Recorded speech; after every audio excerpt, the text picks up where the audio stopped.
Hey there, my friend. Thanks for visiting my channel. I'm really happy to have you here. If it's your first time, make sure to subscribe and share this video with your loved ones. It really supports the channel. Let me know in the comments where you're watching from, your city or country. I read every single one. Ethan Caro had always believed that love flourished best in quiet ways, that its deepest truths didn't require witnesses or declarations. To him, love showed itself in the everyday. Waking early to cook breakfast, gently covering his wife with a blanket when she nodded off on the couch, or quietly stepping back so she could stand in the limelight.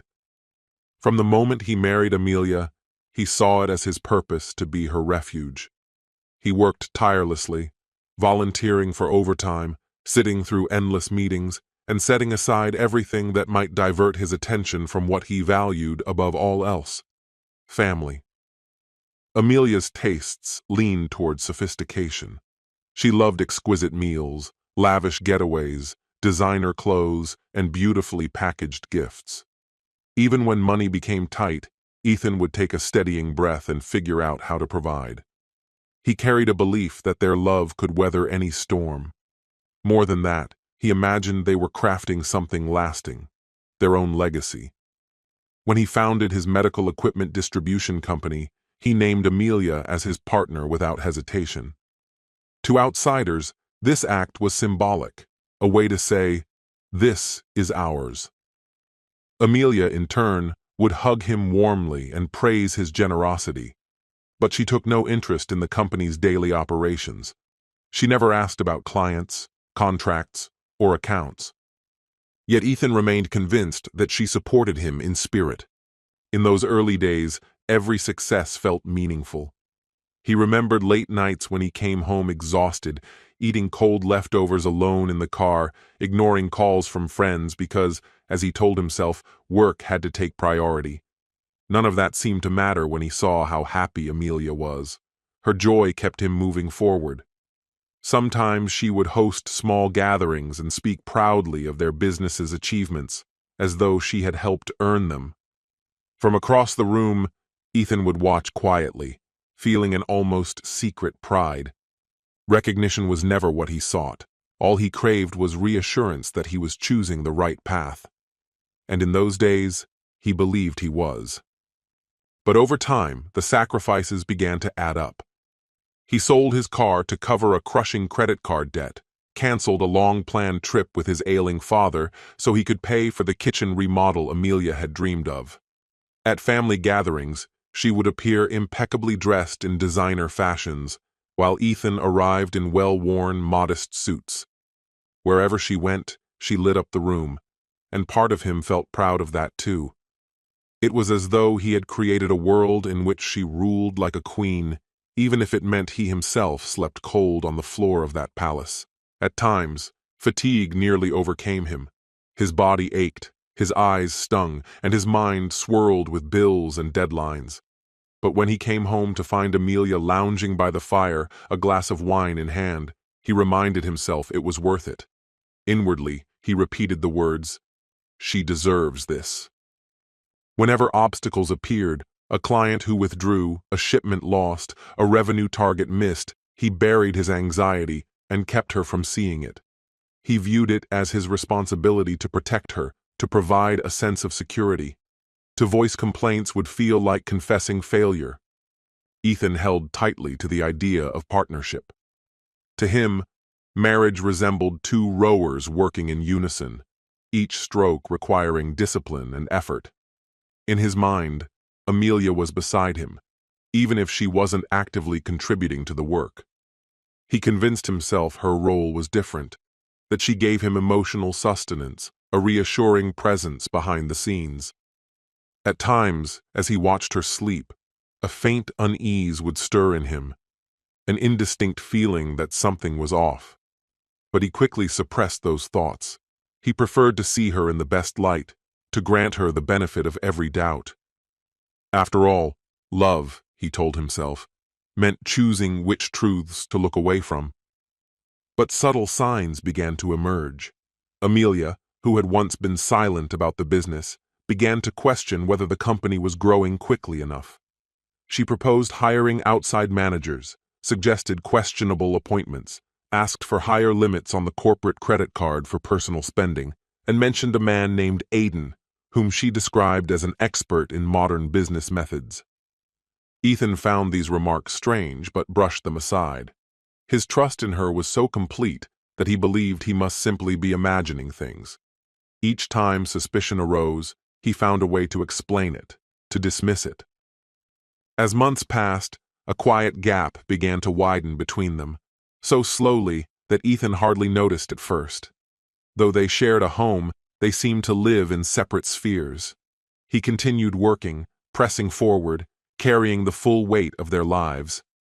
Meanwhile, Amelia appeared to drift through a different existence, one of ease and elegance.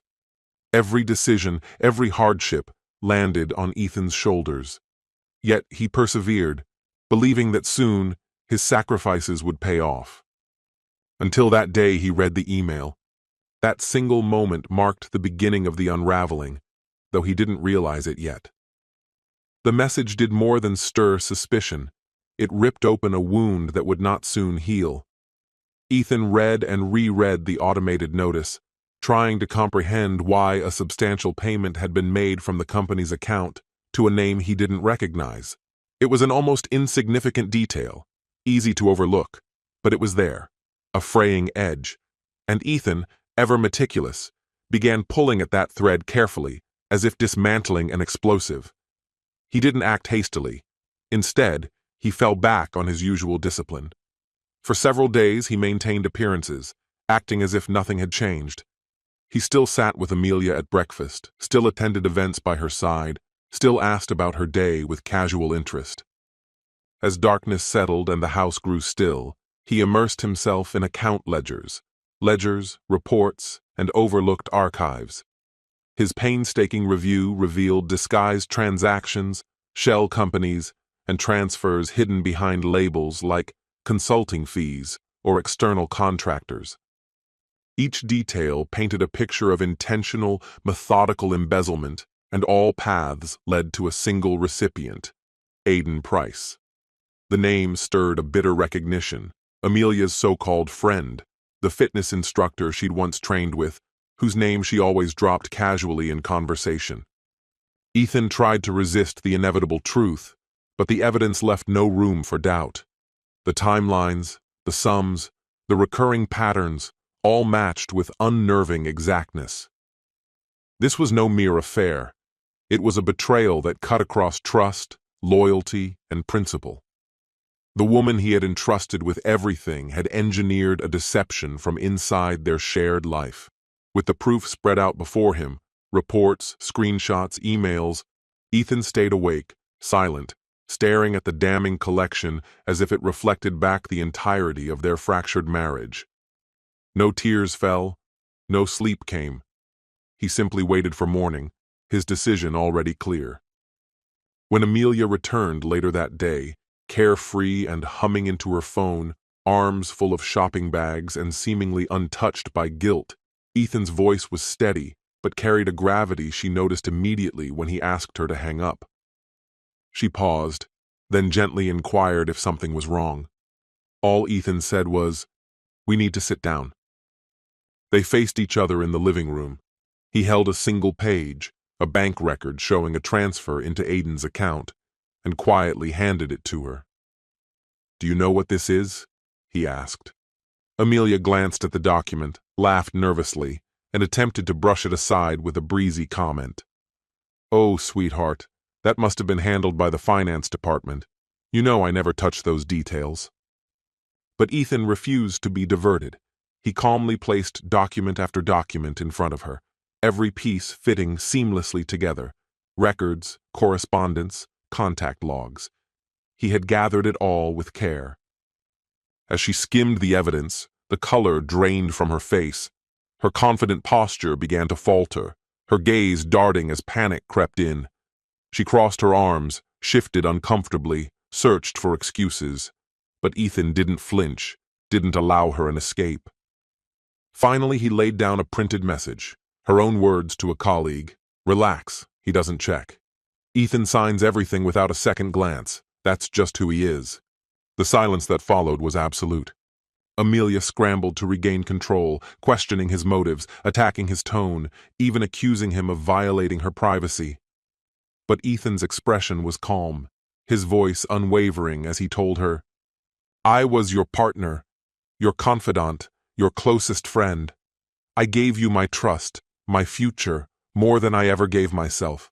And you shattered all of it, for ambition, for appearances, for him." She laughed uneasily, clinging to the hope that she could still steer the conversation. "You're making this bigger than it is. We can fix this. There's no need for all this drama." But that was when Ethan rose from his seat. He took an envelope, divorce papers, and set it before her. His voice was firm, final. "We're done, Amelia. This marriage ends now, and we'll resolve this the same way you chose to destroy it, with facts and records." Amelia sprang to her feet, desperation overtaking her as she reached for him, pleading, denying, offering apologies. But Ethan didn't move. There was no fury in his expression, no hatred, only the hollow gaze of a man who had realized the depth of what had been discarded.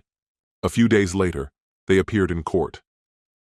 Amelia arrived surrounded by her lawyers, impeccably dressed, her demeanor polished as if she still believed she could regain control. Perhaps she thought he would protect her even now, that his feelings would prevent him from following through. But the man who entered the courtroom that day was no longer the Ethan who had once carried every burden for the sake of their shared life. He was a different man now, a man who had finally decided to put himself first. When the judge asked for his statement, Ethan remained silent. Instead, he handed over a carefully organized folder, the evidence he had compiled in painstaking detail. Inside was everything: statements, emails, transaction logs, even a transcript of their devastating conversation in the living room. The judge leafed through each page in silence. With every turn, the atmosphere in the room shifted. Amelia sat frozen, her eyes lowered, her carefully maintained composure beginning to crack. When Aiden's name appeared repeatedly as the recipient of the stolen funds, it marked the final blow. The judge called a short recess to examine the material further. Upon return, he delivered a preliminary ruling that changed everything. All of Amelia's assets were frozen immediately, and a full audit of the company was ordered. Shock swept across Amelia's face. Her lawyers whispered urgently among themselves. Aiden, named openly in the documents, now faced investigation as her accomplice. Her meticulously curated life was beginning to collapse, and there was nothing she could do to hold it together. No charm, no performance, no manipulation could save it. Ethan watched it all unfold with the same calm patience he had once reserved for comforting her, except this time, that calm conveyed nothing but the blunt reality she could no longer avoid. In the days that followed, Amelia clung desperately to the one thing she still thought she could control: appearances. She kept filling her social feeds with nostalgic snapshots from happier times, joyful scenes from gatherings long gone, each one accompanied by enigmatic captions hinting at personal reinvention and fresh beginnings, all part of a desperate attempt to project an image that had already collapsed. The life she had meticulously assembled, one padded with comfort, influence, and admiration, was unraveling fast. Friends who had once shared her confidences now avoided her calls, family members offered only cold nods at gatherings, and the brands that had once eagerly sought her endorsement quietly slipped away. Her name, which had once opened doors to elite spaces, now seemed to ensure they stayed shut. Aiden, once her ever-charming and supportive companion who preferred to remain in the background, changed abruptly. His playful texts and affectionate reassurances stopped. He delayed replies, pleaded an overflowing schedule, and then disappeared altogether for stretches. When she finally confronted him in person, arranging to meet at a secluded cafe far from prying eyes, his demeanor was guarded, distant, weighed down by unsaid grievances. She implored him, offered reassurances, insisting she still had everything under control. But Aiden's attention drifted constantly to his phone, and his curt replies made it clear he was disengaged. He gave no commitment, offered no comfort. As their conversation wound down, he rose suddenly and muttered, "If this comes back to bite me, I won't hesitate to reveal everything. You understand that." A chill spread through Amelia's chest. For the first time since her troubles began, she comprehended her isolation. The steadfast loyalty of the man who had once stood firmly in her corner had vanished, as had the network of favors and supporters she once depended on. Now she was exposed. A woman staring at the precipice of ruin, surrounded by doubt and haunted by her own choices. Whispers began to circulate in local tabloids, soon surfacing in print. A popular gossip blog published a short but devastating headline: "Prominent entrepreneur linked to fraud probe." That single sentence was enough to cause contracts to be shredded and lucrative deals to evaporate overnight. Amelia tried to downplay it publicly, waving it off as nothing more than malicious rumors, jealousy, or fallout from a messy separation. But no one seemed interested in hearing her side. The investigation picked up speed, unstoppable in its momentum. Forensic accountants uncovered further discrepancies and drew in more implicated individuals. Emails from her account were cross-referenced with questionable financial dealings. Her attorneys tried to paint her as out of her depth, an unwitting participant unaware of the finer details. But the trail of records, dates, signatures, communications, placed her at the core of every suspicious transaction. Her legal team scrambled for another hearing, eager to reach a settlement, arguing that the collapse of her marriage had left her emotionally vulnerable, even suggesting that Amelia's mental health had deteriorated recently. The court dismissed each claim without hesitation. Every time Ethan spoke, calm, collected, a man betrayed but retaining dignity, the judge paid close attention. Amelia found herself trapped in a torturous limbo. Her penthouse was now entangled in legal disputes, her credit accounts frozen, her ability to spend severely restricted. She had to scrap plans for an overseas escape when her passport was seized by authorities. Former business associates, whom she contacted for help, offered either polite refusals or stony silence. One even replied bluntly, "You got yourself into this. You get yourself out." Her nights stretched endlessly, and the once spacious apartment that symbolized her status now felt suffocating and oppressive. She sank into long hours on the couch, lost in thought. Painful memories of Ethan returned, not as the dull man she used to ridicule for his predictability, but as someone who had, throughout it all, remained devoted. She remembered how he'd bring home flowers after her exhausting days, quietly cautioning her about overspending, always with a gentle, tired smile, and how she'd laugh and call him stingy. She recalled slow weekend mornings when he'd let her rest, preparing breakfast alone, whispering, "It's fine, I've got this," whenever life grew turbulent. For the first time, she could see those memories clearly, with the understanding of someone who had lost them irrevocably. Her designer dresses hung untouched in her closet, meaningless now. Her collection of luxury shoes, handbags, and perfumes seemed absurd in the context of her present reality. The flawless image she had so carefully crafted had crumbled completely, leaving only a weary woman staring back at herself in the mirror, unrecognizable. One morning, she woke to a terse notice from the building's manager. Her name had been stripped from the lease. The property was entangled in corporate litigation, and she was ordered to vacate within days. As she scrolled through her contacts list, she realized that the people who had once clamored to be part of her world were now a string of unanswered messages. She thought about calling Aiden, but quickly dismissed the idea. Even if he picked up, there was nothing left between them to recover. That afternoon, she finally broke. This time it wasn't anger or humiliation that consumed her. It was a deep, helpless grief. She cried quietly, stripped of makeup, unseen by anyone, her sobs heavy and aching. Between gasps, she whispered to herself, as if to convince herself she could still fix this somehow. But somewhere deep inside, She recognized that some choices come with irrevocable costs, and over the years, she had accumulated debts, both financial and emotional, that were now demanding to be repaid all at once. Beneath a bleak, overcast sky, Amelia found herself standing before the house she had once shared with Ethan.